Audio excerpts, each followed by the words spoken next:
Eugênio, para quem está ouvindo a nossa conversa agora e falar, tudo bem, eu quero isso para mim, então, como é que eu vou trabalhar isso para a minha empresa a partir de agora? Como é que eu vou conseguir aplicar esses valores na minha marca? Olha, para começar, justamente lembrando do que nós falamos no começo da nossa conversa, é compatível com qualquer tipo de empresa, qualquer tipo de estrutura, qualquer negócio.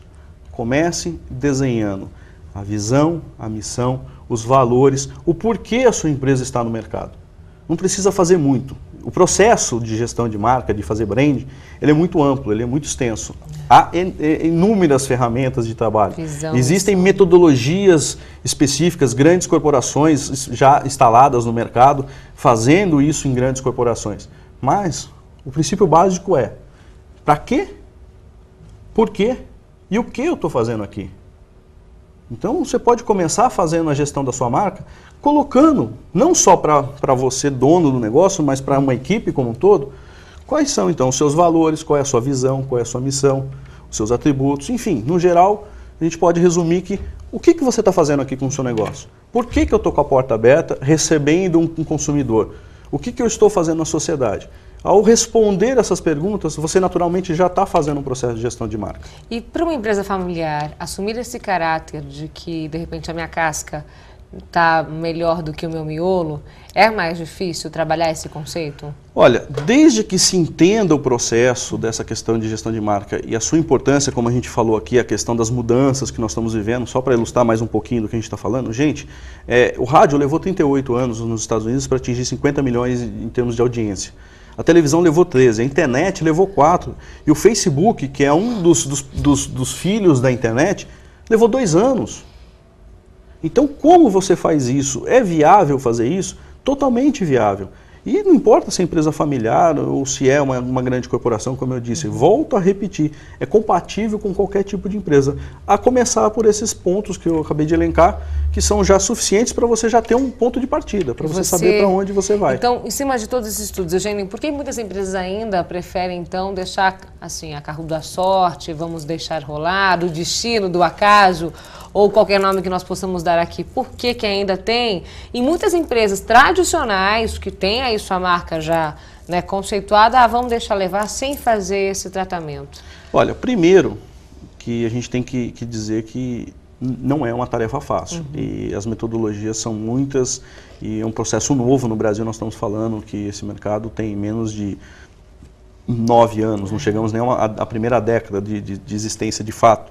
Os primeiros profissionais foram buscar especialização no exterior, principalmente no mercado norte-americano, para depois trazerem isso para cá, e ainda assim tiveram dificuldade. Então nós estamos falando de menos de uma década de assunto em pauta, e menos do que isso já de uma, não vou dizer nem maturidade, de uma pseudo-maturidade.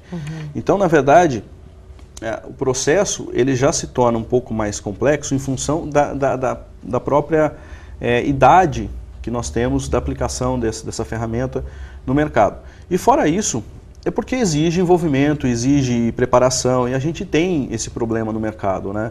A gente tem um problema de cultural do nosso povo, de devolver as coisas que recebe. Não é hábito do povo brasileiro, da nossa cultura latina, de devolver as coisas que nós recebemos a quem vem, e isso dificulta também o processo. Por exemplo, o que eu estou fazendo aqui hoje, eu estou dando uma coisa que eu estou recebendo, que eu estou descobrindo no mercado, que está me sendo positivo, e estou compartilhando com demais profissionais, para que justamente a gente crie uma rede que traga o mercado para cima. E a gente tem essa dificuldade, né? Você sabe bem disso, como é difícil a gente receber de alguém que já chegou num patamar mais acima. Verdade. Então, como é que você analisa, dando gancho aí da sua resposta, do mercado publicitário, tanto nacional e regional, já que você transita por todos esses mercados, como é que você analisa? Olha, falando de mercado regional, falando até de mercado nível nacional, tirando o grande mercado, que a gente fala São Paulo, eixo Rio-São Paulo e tal, existe uma carência muito grande, porque é muito fácil, ou está sendo muito fácil, ou foi muito fácil, vamos até colocar melhor, até tempos atrás, de se obter algum tipo de receita.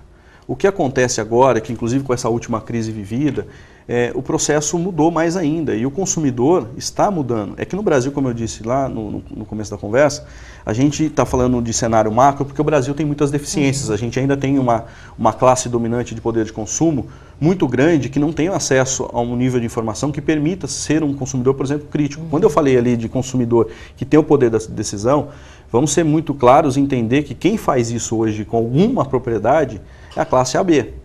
Não vamos querer que a classe C ainda bata no peito, vá no PROCON e vá reivindicar. Isso é muito pouco. Eles às vezes até fazem mais do que nós, mas nós, até pela nossa formação, pelo nosso acesso à informação, a gente é mais exigente. Então essa questão de falar de mercado, porque a gente tem no mercado Rio-São Paulo, a gente tem uma concentração de classe AB muito grande. A gente tem uma grande concentração de poder de consumo. Então, naturalmente, o poder de consumo está atrelado ao poder da informação e aí você tem uma demanda. E a partir do momento que você tem a demanda, o mercado corre para poder suprir. Tanto que eu estava aqui aguardando para a gente começar a conversa, eu estava olhando um jornal onde tinha o Fábio Fernandes da FNASCA falando justamente de que a gente precisa viver a marca intensamente para poder fazer um bom trabalho. Ele estava falando até em função de um trabalho que ele está fazendo à frente no departamento de marketing de um clube de futebol, onde, ao startar uma campanha de relacionamento, de fidelização de sócios torcedores, ele levou uma base que tinha 1.000 inscritos, só em meia hora de lançamento da campanha ele já tinha chegado a 10.000. Isso eu estava lendo agora há pouco no jornal. Por que ele conseguiu isso? A rapidez com que ele implantou essa campanha e conseguiu o resultado. Porque, obviamente, é claro para mim que ele tem o acesso à informação e ele tem um conhecimento profundo da marca. Sabe usar as ferramentas. Exatamente, né? sabe usar as ferramentas. E como nós aqui não temos essa demanda por parte do mercado, então é muito cômodo, a gente acaba ficando na famosa zona de conforto. Então o que a gente tem que fazer? Já que o mercado ainda não gera demanda, temos que fazer, por exemplo, como eu estou fazendo. Eu estou forçando uma demanda. Então, quando eu vou a um cliente falar sobre comunicação, eu não falo nem sobre publicidade mais, eu falo sobre comunicação, porque eu procuro me envolver e conhecer o processo do cliente. Aí também não vamos falar daquela velha história que a gente sai da universidade já dizendo, né? Ah, mas a gente chega para perguntar para o cliente do negócio dele, a gente pergunta a verba, ele nunca abre. Aí fica difícil trabalhar. Gente, eu digo para vocês, para quem ainda acredita nessa conversa, você não precisa saber qual é o faturamento e qual é a verba do cliente para entendê-lo. Basta você entender os princípios que norteiam o negócio dele, já é meio caminho para você fazer um bom trabalho. Então, de novo, a dificuldade que o mercado do interior, e falando não só regional aqui nosso, mas o Brasil inteiro como um todo, a grande dificuldade é porque não existe essa demanda. As empresas ainda que ocupam esse macro-universo do mercado brasileiro e que não estão envolvidas aí no grande consumo do eixo Rio-São Paulo, elas não se atentaram para essa questão. Elas ainda não tratam o cliente da forma como deveriam. Mas a coisa está mudando. E pode mudar ainda mais de novo, então, repito, se nós fizermos o nosso trabalho. Falta postura e falta a gente acreditar. Acreditar que não é conversa. Eu mesmo tenho um cliente aqui em Ribeirão Preto que eu precisei convencê-lo. Agora, você convence com fatos, com números, e a internet, de novo, está aí para isso. A gente tem a geração pós-Google justamente para você jogar lá as informações que você busca e fundamentar algumas coisas. Então, é assim que você vai convencer. É buscando informação, estudando e levando para o seu cliente. Agora, precisa sair da zona de conforto. E por incrível que pareça, eu tive num treinamento sobre branding realizado pela Berge no capítulo do Rio de Janeiro, e a grande surpresa do profissional que estava lá ministrando, inclusive que foi um dos precursores dessa matéria no Brasil, ele se surpreendeu quando conversou comigo, porque só tinham profissionais de multinacionais, inclusive questionando o entendimento, o que era o tal do brand, porque haviam empresas dentro das suas companhias fazendo reposicionamento de marca, e eles estavam questionando os processos, para saber se estavam corretos, se não estavam, porque era muito recente o processo, é ainda muito recente, como eu havia comentado. E ele se surpreendeu quando ele viu uma história que eu já estou aplicando isso em empresas de pequeno e médio porte. Então, é a prova de que é possível. Agora, a gente tem que fazer um esforço, a gente tem que se dedicar, tem que abraçar a causa e tem que levar ela adiante com vontade. É difícil o trabalho, mas é a única forma de a gente conseguir. Tá aí, gente. Acho que com isso eu fecho essa grande entrevista aqui com o Eugênio, trazendo um pouquinho desse grande conceito pra gente, que é para parar e refletir mesmo sobre tudo que foi abordado na entrevista com o Eugênio Duval. Muito obrigada pela sua presença. Obrigado você, Patrícia. Tudo de bom. Volte sempre aqui para o PTV. Obrigado. Sempre que vocês precisarem, a gente estará à disposição de vocês. Muito bom papo. Muito bom, né, gente? No próximo bloco, os melhores momentos e as entrevistas do Seminário de Comunicação, hein? Não perca. Eu volto já.